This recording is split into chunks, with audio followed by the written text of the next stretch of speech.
মুর্শিদাবাদ জেলার রেজিনগরের সভা থেকে তৃণমূল কংগ্রেসকে ঝাঁঝালো আক্রমণ মুখ্যমন্ত্রী শুভেন্দু অধিকারী। একাধিক বিষয় নিয়ে আক্রমণ তৃণমূল কংগ্রেসকে। তিনি তাঁর বক্তব্যে বললেন, একাধিক জায়গায় আগুন লাগানোর কাজ করিয়েছিল তৃণমূল কংগ্রেস। বিস্তারিত কি বলেছেন মুখ্যমন্ত্রী শুভেন্দু অধিকারী শোনাবো আপনাদের। এই ভিডিওটি যারা দেখছেন ভিডিওটি শেয়ার করবেন, চ্যানেলটি লাইক করবেন আর সাবস্ক্রাইব করবেন। আই লাভ মাই ইন্ডিয়া, মেরা ভারত মহান। আপনারা জানেন গ্রামে গ্রামে চোলাই মদের ঠেক, নেশা, মাদক দ্রব্য এবং বিশেষ করে বাংলাদেশ বর্ডার এলাকা উন্মুক্ত রাখার জন্য গোটা পরিবেশ নষ্ট করে দিয়েছে বিগত 15 বছর ধরে যে সরকার ছিল। এই সরকার শুধু আগুন লাগানোর কাজ করেছে।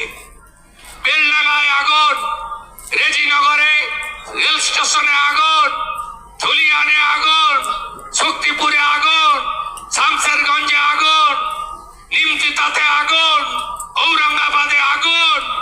আগুন লাগানো ছাড়া কোনো কাজ করেনি আমাদের মুসলিম বহুল এই জেলা। আমি তৃণমূলের হয়ে যারা ভোট করেন তাদের কাছে জানতে চাই, 19 সালে প্রাক্তন মুখ্যমন্ত্রী মমতা ব্যানার্জি আর তার প্রাক্তন মন্ত্রী সিদ্দিকুল্লাহ চৌধুরী আগুন লাগিয়েছিল কেন? না সিএ আইন নাকি এনআরসি, নাগরিকত্ব কেড়ে নেওয়া হবে। হাজারদুয়ারি পোড়ানো হয়েছিল, বেলডাঙ্গা রেজিনগর স্টেশন জ্বালানো হয়েছিল। সিএ বন্ধু চালু হয়েছে, কার নাগরিকত্ব গেছে? কাকে আমরা তাড়িয়েছি? আজ এই প্রশ্ন করার টাইম এসেছে।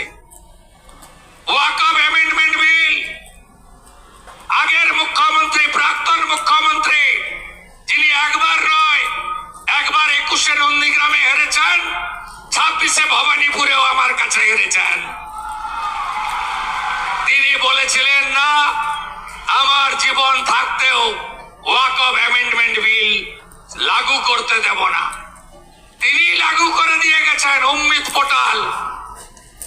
অনেকে পোর্টাল আপলোড করতে পারেননি। আপনাদের ওয়াকফ প্রপার্টি অনেক জায়গায় মমতা ব্যানার্জির জন্য আজকে খাস হয়ে গেছে। আগুন লাগিয়েছিলেন সেদিনও আগুন লাগিয়েছিলেন। জঙ্গিপুরে আপনার প্রচারকরা এসে উস্কে দিয়ে গেছিল। হরগোবিন্দ দাস, চন্দন দাস, বেদবনা, জাফরাবাদের 10টা গ্রাম, আজকে চারিদিকে অশান্তি, গরিব মানুষের ক্ষতি হয়েছে। আজকে এই জেলার উন্নয়নের কথা আপনি বলেননি। আজকে সারাদিন দুপুরের পর থেকে আপনার জেলার উন্নয়নের কথা আমরা বলেছি, উন্নয়নের কথা ভেবেছি।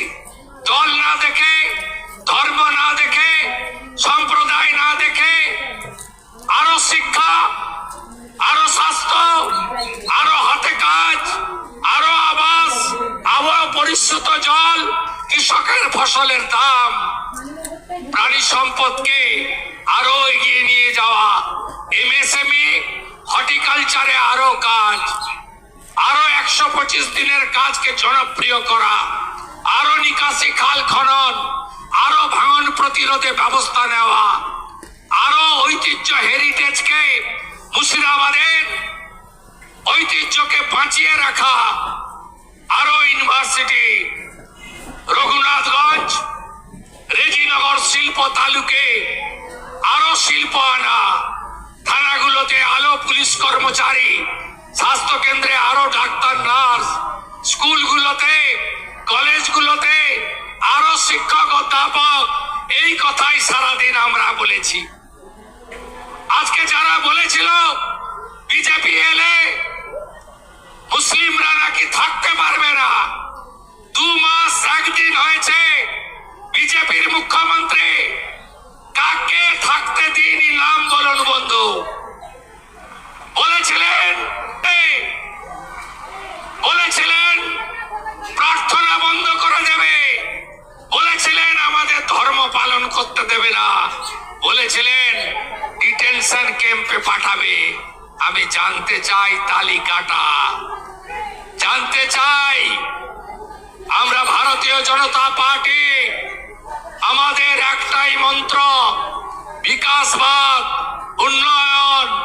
আমাদের নেতা নরেন্দ্র মোদী, আমরা বিকাশ চাই, উন্নয়ন চাই, বিরাসতকে বাঁচাতে চাই, ঐতিহ্যকে বাঁচাতে চাই। তাই কৃষ্ণেশ্বরী মন্দিরকেও আমরা হেরিটেজের মধ্যে এনেছি।